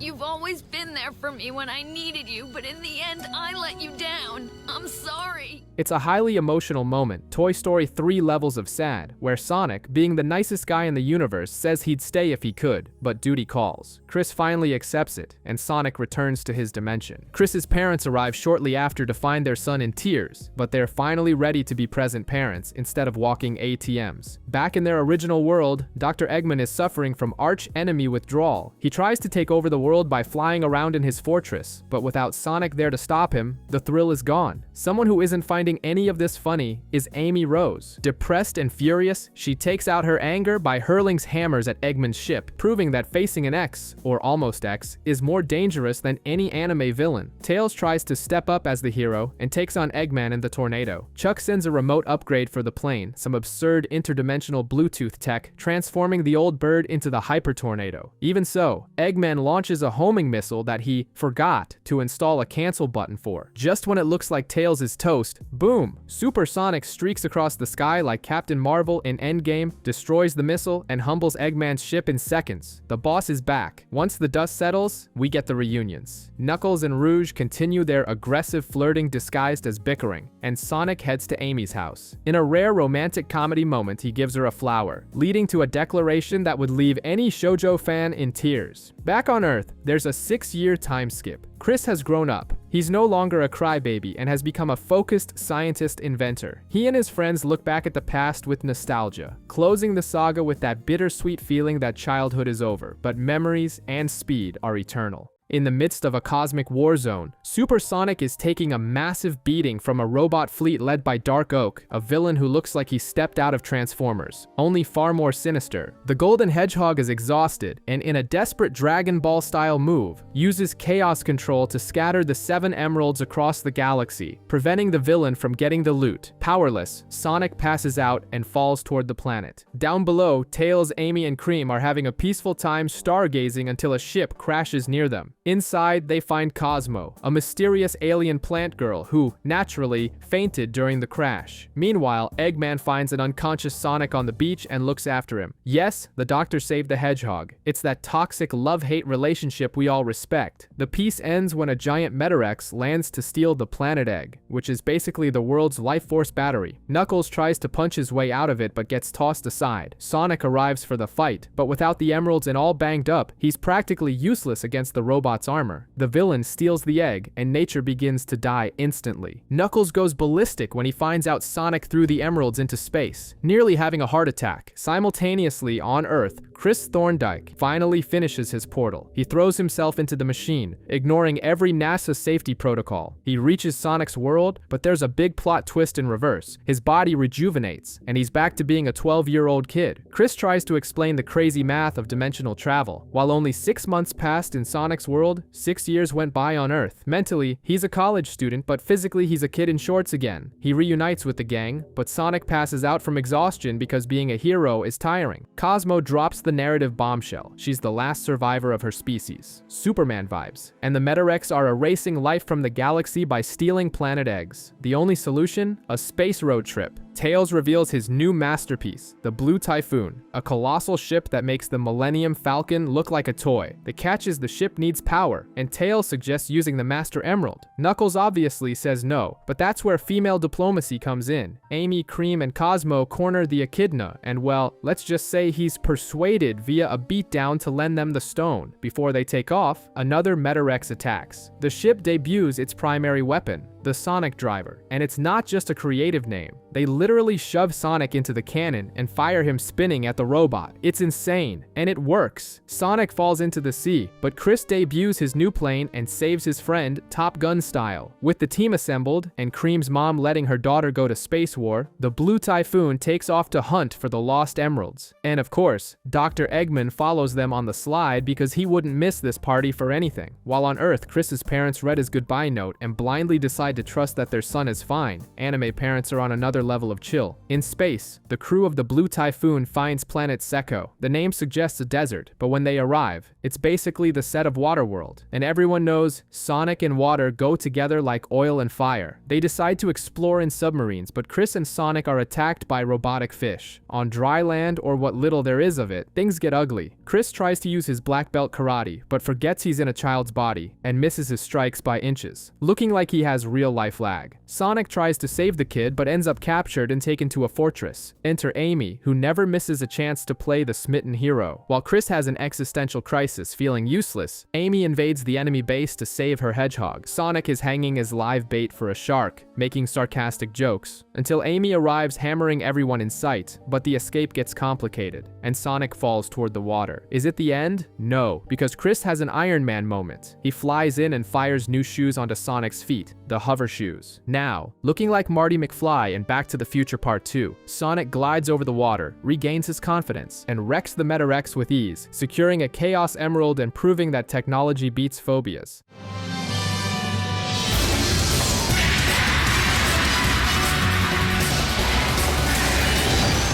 After saving the planet, the gang is treated to a banquet by the natives, but peace is short-lived. Eggman is lurking, and Rouge, acting as a clever double agent, discovers his plans and blackmails the robot Bulkun with a compromising photo. But the highlight of the episode is once again Knuckles' legendary gullibility. Eggman shows up with the tired, "I've changed, I'm a good guy now" routine and convinces Knuckles that he just needs the emerald to leave. And what does Knuckles do? He buys it and starts fighting Sonic to steal the gem. In the middle of the scramble, Eggman shows his true colors, and his robots take Cosmo hostage. The situation turns into total chaos. Rouge tries to steal the emerald on the sly, but a Metarex that looks like a giant frog pops out of the ground and snatches the gem first. Eggman tries to fight the thing and loses badly. It's up to Sonic to settle things. Using the Sonic Driver and a trick cooked up by Chris, the hedgehog detonates the robot frog and recovers the emerald. The episode closes with Knuckles apologizing with the face of someone who just fell for a Nigerian prince scam for the 1000th time. The gang arrives at Planet Breezy, and if the name didn't make it clear, the place is a giant ice cube that makes Star Wars Hoth look like a summer resort. The radar pings a Chaos Emerald, but before the team can celebrate, a Metarex robot attacks the Blue Typhoon, forcing a less than smooth emergency landing. With the main ship in dry dock, Sonic, Chris, Knuckles, and Cosmo take the X-Tornado to continue the mission. Of course, Rouge is also in the area, playing the aggressive Mario Kart racer, trying to grab the prize before anyone else. The group braves the cold and robots until they reach an ice palace where the emerald is frozen, looking like Captain America before the thaw. That's when the level boss appears, Metarex Crystal. The thing is smart and uses the emerald's own energy to get buffed and nearly invincible. The brawl is intense, and no one can land real damage until Cosmo uses her brains to find the monster's weak point. She relays the coordinates to the Blue Typhoon, and the ship's laser disintegrates the enemy. The scenery shifts, the ice melts, and the planet Egg stabilizes the climate. Knuckles rushes to grab the emerald, but Rouge is faster, does her best Catwoman impression, and steals the gem right in front of him. She flees thinking she's rich, but karma strikes fast. The emerald was a cheap knockoff, the kind you'd buy at a dollar store in Times Square, and it crumbles in her hand. The bat is furious, and Team Sonic leaves empty-handed, but at least they're in one piece. The ship detects trouble on a jungle planet, where two Metarex are stealing the local life energy. Sonic is fired from the Sonic Driver, which must violate every workplace safety law in existence, and wrecks the larger robot, but the landing is a disaster. He literally falls on top of Dr. Eggman, who is already there doing some evil tourism. Amidst the rubble, Sonic sees a green Chaos Emerald sitting in the doctor's hand, snatches it, and bolts. Finders Keepers rules apply. While Tails and Knuckles go to retrieve the Hedgehog in the X-Tornado, Amy is left behind and is livid. She decides to form her own search party with Cosmo, Cream, and Cheese, heading into the Brush Survivor style. The girls run into Metarex King Ape, basically a low-budget mechanical King Kong. It looked like the end of the line, but surprisingly, little Cream shows she's not playing around and KOs the big ape. After a long trek, it becomes a free-for-all in a clearing. The friends find Sonic, but Eggman arrives right behind them and steals the emerald back. He captures everyone, including the robot gorilla, and starts his villain monologue. But nature fights back. The planet Egg reacts, releasing giant vines that grab everyone, turning the episode into a version of Jumanji or Little Shop of Horrors. Chris hears the screaming over the ship's radio and arrives to save the day in the nick of time. With the distraction, Sonic breaks free and, with the team's help, defeats Eggman and the plant chaos.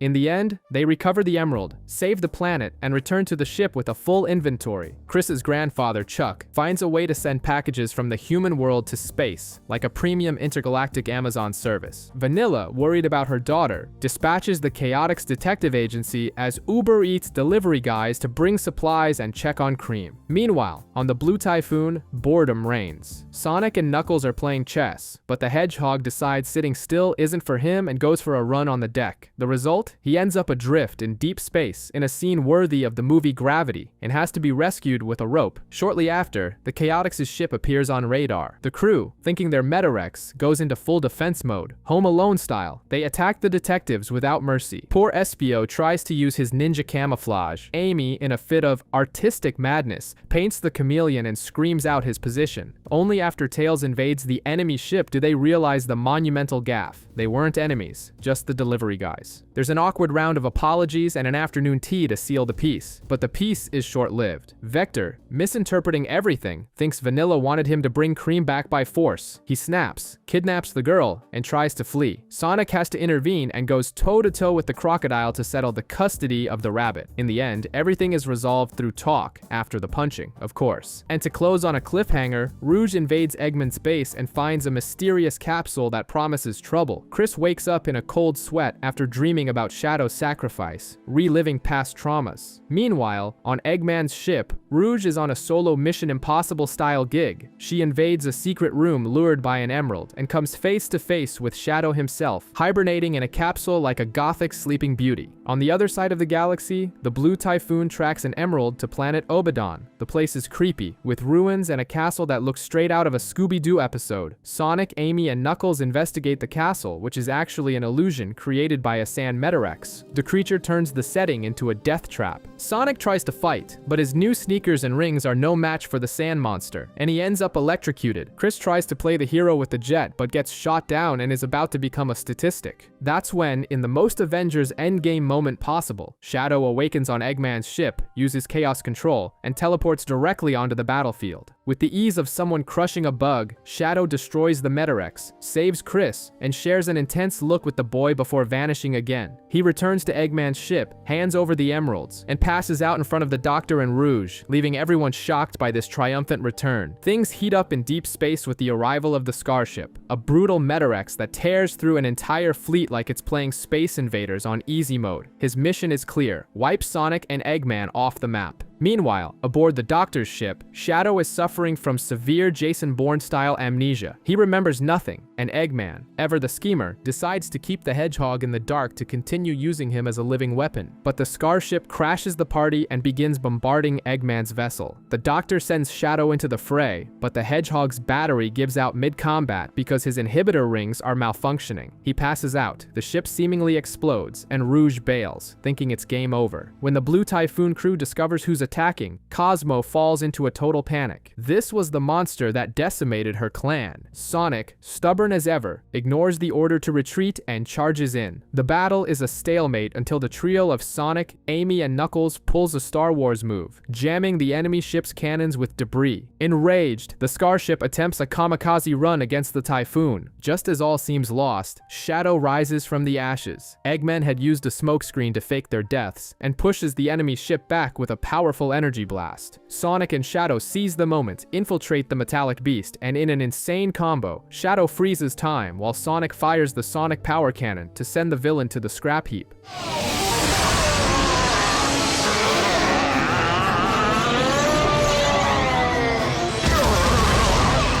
The Blue Typhoon touches down on a planet that looks straight out of a post-apocalyptic movie, tracking another Chaos Emerald. Tails, Knuckles, and Cosmo go to investigate an abandoned city, but the Fox and the alien plant girl get separated from the group and fall into a classic Indiana Jones trap, getting pinned in a cave after an avalanche. Inside, we get a romantic infirmary moment with Cosmo tending to a wounded Tails. However, the mood is cut short when they discover the cave is actually a clandestine factory for fake emeralds, basically a Metarex Intergalactic knockoff shop. They find the real emerald among the replicas and try to sneak out. Their Metal Gear Solid style stealth mission goes south when the robots spot them. Tails tries to be clever by using fireflies to blind the enemies, but he ends up taking a brutal beating to protect Cosmo and the jewel. Just as the villain is about to finish the Fox off, the rest of the team, Sonic, Chris, Amy, and Cream, burst through the door to save the day. After the brawl, they recover the emerald, but the real prize is the undeniable chemistry between Tails and Cosmo. Time to start shipping them. The wacky races for the Chaos Emeralds enters the final stretch. Dr. Eggman locates the last two jewels, the cyan and yellow ones, hidden inside a massive Metarex fortress. Since the Blue Typhoon and Eggman's ship arrive at the same time, they strike an enemy of my enemy deal. Eggman suggests an Ocean's 11 plan. One team disables security, while the other hits the front door. Shadow, Rouge, and Chris form the infiltration team, using chaos control to bypass the system and hack the control room. Meanwhile, the heavy hitters arrive as Sonic and Knuckles pilot the X-Tornado, followed by Amy, Cosmo, and the rest of the gang. But since trusting Eggman is a recipe for disaster, the Doctor reveals he installed a remote control device on the hero's ships, attempting a blatant double cross. Sonic, who has no time for games, breaks free from the control and reaches the emeralds. The problem? It was too easy. He walks right into a warm welcome. An entire robot army led personally by Dark Oak. The Hedgehog has walked into a trap and is now surrounded by the final boss and his goons. Sonic wastes no time and lunges at Dark Oak, but in a classic sci-fi plot twist, the villain vanishes. It was just a hologram.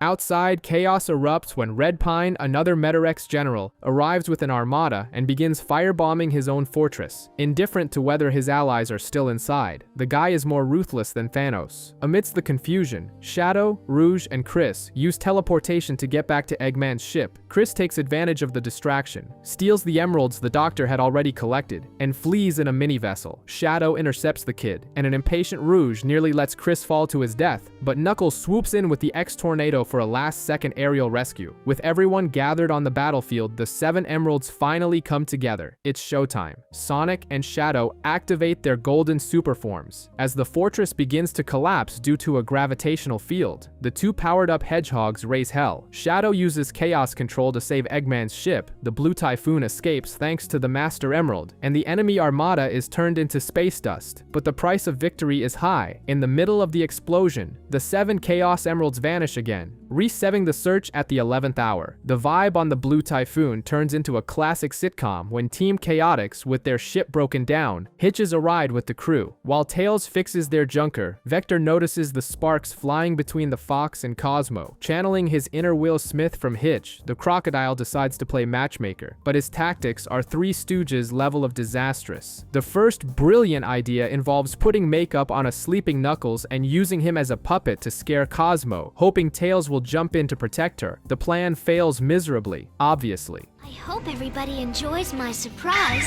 Cosmo! I switched sides. I'm fighting for the Metarex now.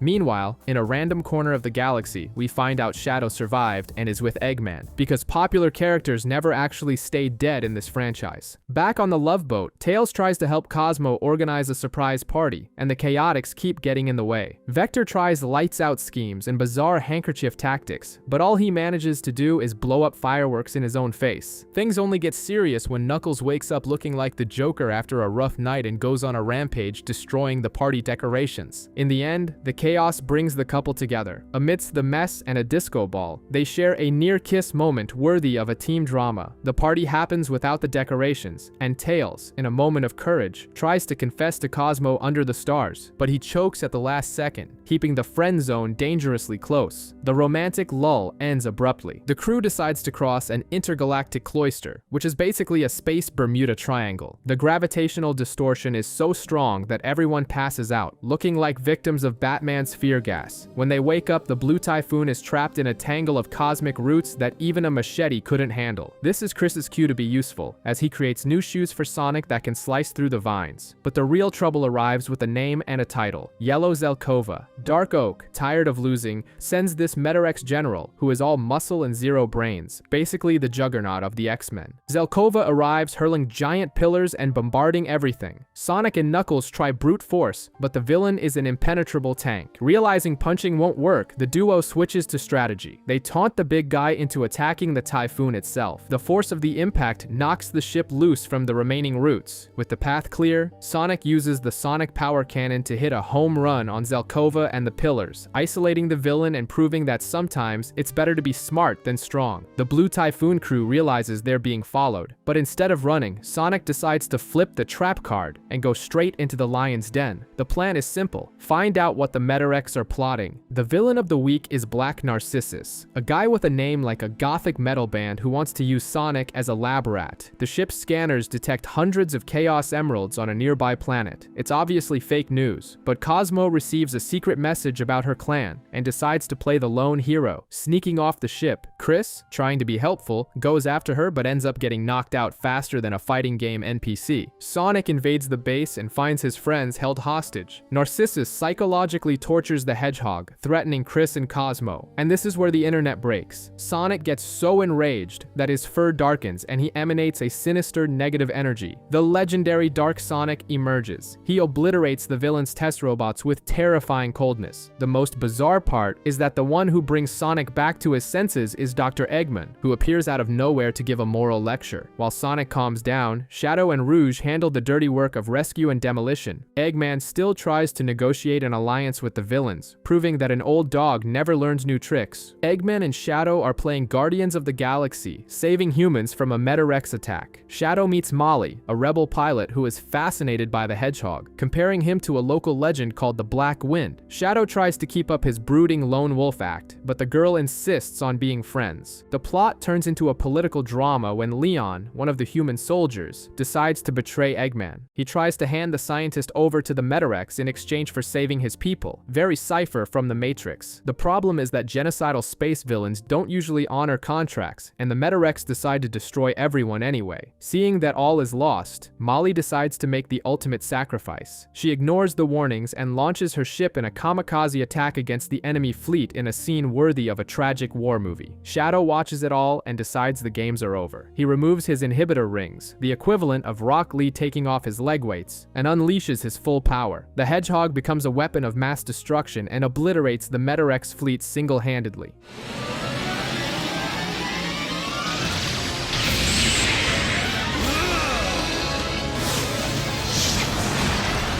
In the end, there's a melancholy moment at Molly's grave, where Shadow finally shows trust and hands the emerald over to Rouge. While back on Earth, the gang is failing to hack the teleportation gate, looking like seniors trying to set up Wi-Fi. The real action is in space. Sonic's crew finds what looks like a meteor, but is actually a cloaked ship. Inside are the Marmalims, aliens that look like distant cousins of the Chow, and who, luckily, are guarding the Blue Chaos Emerald. Sonic, playing the role of the galactic neighborhood hero, takes the group back to their home planet and solves a local environmental disaster in the blink of an eye. But the episode's focus shifts to romantic comedy. The planet is driven by superstition and magic, and Amy decides this is her golden opportunity to cast a love spell on Sonic. Her plan is foolproof, like a Wile E. Coyote scheme to catch the Roadrunner. Of course, it all goes wrong. The love trap misses its mark and hits Tails and Cosmo dead on. The spell creates an instant vibe, and the two end the night in a super cute moment, huddling together while looking at the moon in a scene straight out of a Disney movie. Amy is livid, screaming in the background, but for the young couple, the romance has finally kicked into high gear. The Blue Typhoon crew tries to play hero by saving a small ship in distress, but they fall for the oldest trick in the book. It's a trap. The pilot was actually the robot Deco, who leads our hero straight into an ambush led by Dr. Eggman himself. The mustachioed scientist has formed an alliance with the Metarex bigwigs, but even he is shocked by his allies' brutality. These guys are so insane they destroy their own ships without hesitation just to gain a tactical advantage, giving off a genocidal villain vibe that even Eggman finds distasteful. The situation sours completely when the sonic power cannon fails against Eggman's shield. The ship takes critical damage, leaving Sonic and Knuckles knocked out and the Master Emerald nearly drained. Without the heavy hitters to punch their way out, Tails has to take command. He's shaking in his boots, but Cosmo delivers a motivational speech worthy of an NFL coach, and he concocts a crazy plan. Pilot directly into a black hole within a plasma cloud. Using advanced physics, interstellar style, they reverse gravity in the ship's favor. Sonic and Knuckles wake up at the last second, classic protagonist timing, to fire the cannon and turn the tide, proving that Tails is a natural in the captain's chair. The Blue Typhoon is in a sorry state and ends up stranded on an alien planet. And guess who they run into? The Chaotix, who have put detective work aside this time to run a cafe, giving off Friends vibes, but only to pay for their ship's repairs. Adult life and bills come for everyone, even detective crocodiles. But peace is short-lived because Dr. Eggman shows up sniffing for trouble, and the problem is twofold. In orbit, Metarex Commander Pale Bayleaf is lying in wait, just waiting for Sonic's ship to take off so he can blow it to bits. The Chaotix, proving they are true allies, score the necessary parts for the repairs. The surprise of the day comes from Eggman. The Doctor decides that if anyone is going to take Sonic down, it has to be him, not the Metarex. He paints his own ship to look identical to the Blue Typhoon and launches into space, serving as live bait for Bayleaf's brutal attack. While the villain takes all the enemy fire, Sonic and his crew use the distraction to escape without a scratch on their paint, leaving the Metarex looking like a fool. The group barely has time to breathe before falling into a trap set by General Zelkova, who downs the ship on a planet of pure magma, straight out of Mustafar. The yellow giant is buffed with an energy shield made with Eggman's tech, and even drops a Riddler-style riddle about graveyards, making it clear he intends to bury everyone there. Zelkova begins pushing the ship toward a lava lake, and Sonic tries to stop him, but the shield is too OP.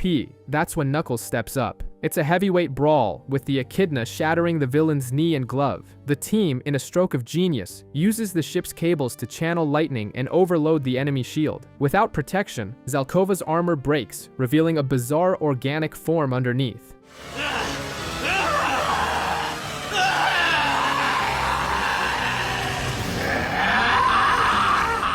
Knuckles wastes no time and dispatches the monster straight into a boiling lava bath. Meanwhile, things get dark for Shadow and Rouge. They find Leon, that missing resistance soldier, being literally absorbed by a biomechanical tree in a scene of pure body horror. Before tragically dying, he hands a chip to Shadow and warns that the Metarex have betrayed everyone, injecting a somber dose of reality into the plot. The crew's rest is cancelled when Shadow decides to invade the Blue Typhoon in full Terminator mode, focused on a single mission: terminate Cosmo. He hacks the security system and comes in guns blazing. Sonic has to use his own body as a human shield to save Chris from a Chaos Spear, taking the Hedgehog out of the fight early on. While Tails and Cosmo try to flee, Knuckles comes to the rescue, smashing through walls like they were made of styrofoam. He manages to hold Shadow in hand-to-hand combat until Rouge arrives to drop the bombshell. Cosmo has a tracker implanted in her brain and is transmitting everything to the Metarex without knowing it. Basically, she's a walking security camera for the villains. The chase continues through the ventilation ducts, with Shadow wrecking the X-Tornado like a cheap toy. In a desperate move, Tails traps Shadow in the ship's cannon and blasts him into space. But victory is short-lived. The Black Hedgehog uses Chaos Control with a fake emerald that disintegrates, and returns to the deck instantly. Just as all seems lost and Shadow is about to finish the job, the Metarex appear via hologram. They confirm Cosmo is the spy, White Seed. The shock activates the girl's amulet, generating a blinding light that teleports the entire ship into the unknown. After the light show, the Blue Typhoon crashes on a desert planet that looks like a post-apocalyptic film set. Sonic and Chris finally recover from their previous beating, but the vibe in the medical lab is tense, worthy of a dramatic episode of Grey's Anatomy. The team discovers that Cosmo's spy chip is linked to her senses. If they remove the device to block the Metarex signal, she will go blind and deaf. Knuckles, ever the pragmatist, thinks the surgery is necessary, but Tails is devastated by the idea. While this moral dilemma unfolds, Amy and Rouge explore the ruins and discover the twist of the century. That planet is Cosmo's home. Worse,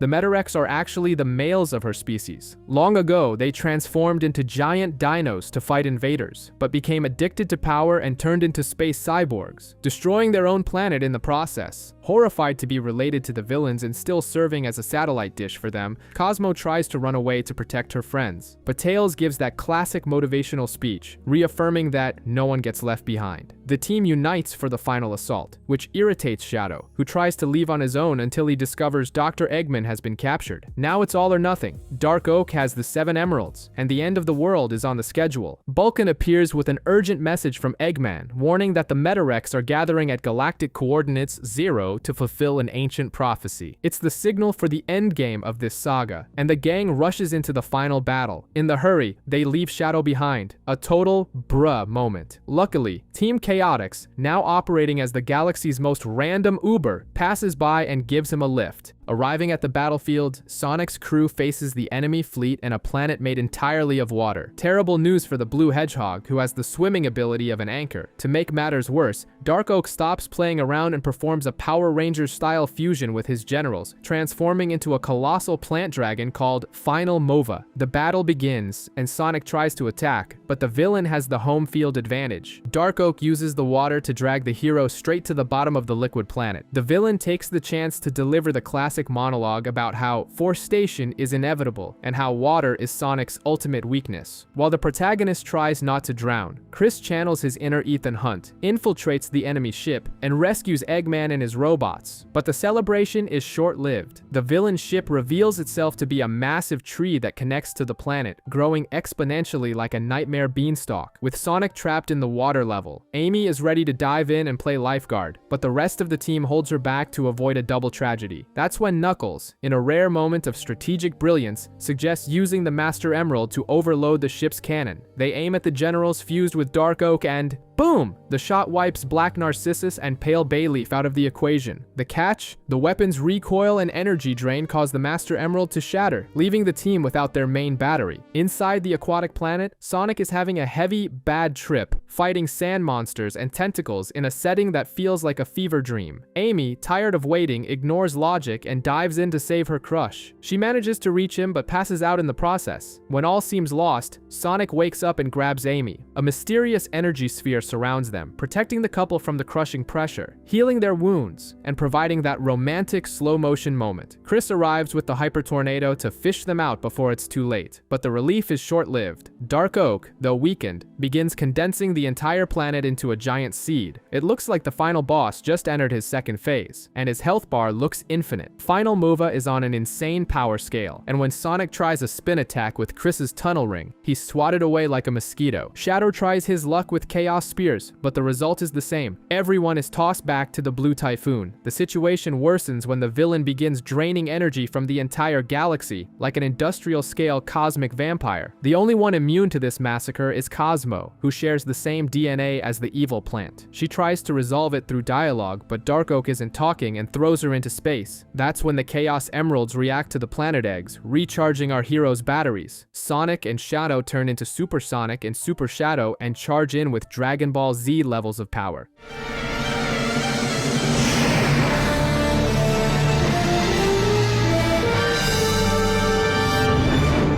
They destroy the outer shell, but the villain reveals his second phase, a black planet acting as a gravity bomb about to blow up the entire universe. Shadow, in berserk mode, wants to remove his limiters for a suicide attack, but Sonic has a crazier plan. Use the ship's cannon to fire themselves at the enemy. The problem is Cosmo. She embraces her destiny as a messiah, crosses the force field, and merges with the enemy core, immobilizing Dark Oak. She turns into a tree, literally a Guardians of the Galaxy moment, and tells Tails to fire. The boy freezes. He has to fire the cannon to save the universe, but it means killing the girl he loves. Sonic and Shadow enter the cannon, charging the shot. Tails, with a heavy heart, remembers the good times, says he's sorry, and pulls the trigger, exploding the villain and his great love in a single blast of golden energy. After the explosion that lit up the galaxy, we find out what really happened behind the scenes. In a flashback, we see that Shadow made the ultimate sacrifice. He punched Super Sonic away from the danger zone and used Chaos Control to stop time and contain the explosion alone, Iron Man style. When the dust settles, Sonic returns to the ship not with Cosmo, but only with a single white seed. The sight of Tails breaking down in tears in his friend's arms is a total heartbreaker. With the universe saved and the planet eggs returning home, one logistical problem remains. Chris Thorndyke. The kid needs to get back to Earth, but the Master Emerald is in pieces. Eggman, back to being a tech genius, presents an egg-shaped ship to take the boy home. The catch? He has 3 minutes to blast off, or he's stuck in Sonic's world forever. There's no time for a tearful airport-style goodbye speech. Chris hops in the capsule and zips back to his dimension. With no time for mourning, Eggman shows that the truce is over. With Chris out of the picture and the Metarex destroyed, he declares he's going back to his plans for world domination and building his empire. Sonic, who can't stay still, lets out a defiant laugh and takes off after the Doctor. The series ends with Cosmo's seed planted in a pot, showing that life goes on, and Sonic chasing Eggman, because some things never change.